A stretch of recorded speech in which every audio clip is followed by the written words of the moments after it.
Hello, it's nice to meet you. My name is Fig, and as I'm sure you can tell from my ears, I'm a cat girl. That little detail is important because I happened to hear a rumor that you were looking to adopt an animal girl. Well then, in that case, I know this is sudden. I'd love to suggest myself. I'm helpful, protecting, and loving. Just the kind of animal girl you need. So I can say with confidence that there isn't an animal girl out there more fitting than me. Not this shit again. What do you want, Frixie? Well, I heard that my precious darling here was looking to adopt an animal girl, so I thought I'd come down to offer myself before they made the mistake of adopting a cat girl. After all, cat girls are just so basic, so cliche. But now, fox girls, that's only for the most cultured humans. And my human here is so very cultured. I'm sure that now that I'm here, they won't make the mistake of adopting an animal girl that sleeps for at least half the day and licks themselves for the rest. Listen to me, my darling human. You don't want Fig. They are absolutely useless. Not like me. I'd move a mountain out of your path if it was in the way. I can be so helpful. For instance, I can cook, and I already know all of your favorite dishes, so I can make them for you. I'll cook every day for you. It's really not a bother. In fact, it's a pleasure. So why don't you adopt me, and I can come inside and make a nice hot meal for you? When too hot for Fig's sensitive cat tongue. She doesn't actually know how to cook, you know. She's lying to you. Frixie still thinks that adding an ice cube to a glass of water qualifies as cooking. She even gives it a fancy French name when she's done. Well, that's bogus. I kidnapped a certain shouty British chef so he could teach me how to cook for my darling even. I didn't have him yell at me in my basement all this time for nothing. So, my darling human, I'm great at cooking. I can even use my little foxfires in the place of a stove. So I'll be able to save you so much money on gas. They're that helpful. They're especially helpful for setting annoying little cat girls on fire. Just do let me know if you get that urge. Frixie says they can save you money on gas, but with me, you won't even have to worry about money. Here, take a look at this check. It's made out to you. Yup, that's a lot of zeros. What can I say? I'm so devoted to being helpful to you that I sold my kidney to get this money. Look, see? Fig's an idiot selling their kidney. But I got you a check too. But I sold other people's kidneys to get the money. That's just common sense. You don't want to damage cat girl and a missing kidney now, do you? So just pick me. Holy shit, Frixie, what the hell is wrong with you? You know, after all the things I've done, like stalking, wiretapping, and intimidation, I never thought I'd say this, but I think I want to actually call the police. Oh, please, by all means. See if that helps you. Anyway, so, my sweetheart human, let me get back to telling you about how much more helpful I am than Frixie. I can do chores, for instance, like taking out the trash. If you'd like, I can start with Frixie. I'm sure you don't want them anywhere near your kidneys, after all. Wow, those are some bold words for someone within clawing distance. Those are some bold words for someone with less than 9 lives. So, what you're saying is you can afford to lose a few? Anyway, like I was saying, my sweetheart human, I'm way more helpful than Frixie. Take my purrs, for instance. They've been perfected through a millennia of evolution to be helpful to precious little humans such as yourself. See, they release a certain chemical called endorphin, which can help trigger feelings of euphoria. I'll spare you the science babble. The short version is that my purrs quite literally cure depression. I'm sure that'll come in handy. I don't think fox girls can purr, though. I mean, who even knows what sound they make?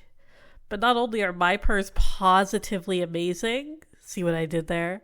I'm great at cat puns. There are no good fox puns.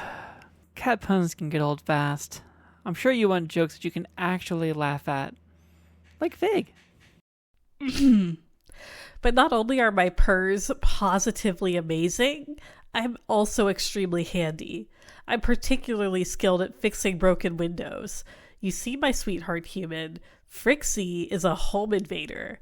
They broke into your home when you weren't around and left you a broken window. They didn't even fix it. And honestly, lockpicking is so easy, breaking the window was unnecessary. But leave it to Frixie to suck at basic things. Hell, following Frixie's incompetence, I quickly got to work fixing the window. I'm sure you didn't even notice she ever broke it. But really, that was so inconsiderate of her. She's such an inconsiderate home invader. Not like me. The inconsiderate part, I mean. After all, while I was in your home, I replaced some of the food in your fridge with identical food that had a later expiration date. So I know you must love me more than Frixie. You can go ahead and say it. Any second now. Yeah, right. I know you love me more, my darling human. Just look at Fig's sad excuse for a tail. Who could love a tail like that? It's so sad and slender, not super fluffy and bushy like mine. Go ahead. You can fluff it if you want. And I know you want to. Don't fall for her cheap tricks. She's using a tail extension. You can still see the receipt is attached. Oh, my tail is completely real, I can assure you. Go ahead, my darling human. Go ahead and fluff it. It'll blow your mind, like a moth in a lamp store. Fig simply doesn't have a fluffy tail like this. You won't have a tail to fluff if you keep on like this. See, doesn't that just feel amazing? Feel how nice and fluffy it is? I've never let anyone else fluff my tail before, you know. You're the first. It'd make a great pillow, I might add. If you let me inside, you can give it a test run. Gosh, I've taken such extra good care of my tail because I'm so devoted to you. Seriously, you have no idea how devoted I am to you. I would go to the ends of the earth for you. And not just on a plane either, because that would be too easy. That wouldn't even be much of a display of devotion. And also because I'm on a list because of the things that I've done for you, so they wouldn't let me on the plane.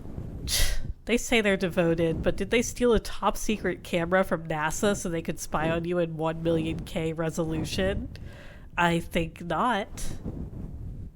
You look great in 1 million K, by the way. Fig, I will give you 100 grams of catnip to back off. That is a lot of catnip. But no, I love my sweetheart way more than all the catnip in the world. More than any scratching post. And I can't leave them with you, Frixie.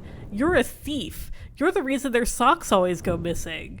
Again with your baseless allegations, Fig? When will you ever learn? Okay. Listen to me, my darling human. You should really just pick me already. I've even changed my last name to yours. Here. I know what might change your mind. I got you a present to show you how much I really care about you. Look, it's a doll I made of you. And to really get the sentimental value across, I even made it with some of my hair to show how connected we are. Like a part of me will always be with you. Fig could never be this romantic. Not in any of their 9 lives. Ew. You don't want a doll made with some of Frixie's hair, right, sweetheart? That's disgusting. That's why when I made my doll of you, I used some of your hair. Speechless, huh? I knew you'd like it. You know, darling, you don't have to suffer Fig's incessant harassment any longer. Just tell us who you want to adopt, that being me, and I'll make sure to get them out of your hair. Just tell us the truth. Who do you want to adopt? I mean, yes, we all know it's me, but tell us. You want to adopt the both of us? On the condition that we don't hurt anyone else anymore? Especially not each other? But, does this mean I can't harvest any more kidneys? Can I just, harvest just one more? Well, I know you don't like me, Frixie, and I sure as hell don't like you. But if it'll let me be with my sweetheart, then I guess... I guess it's a truce then? Until they come to their senses and change their mind anyway. Yeah, I'll look forward to that.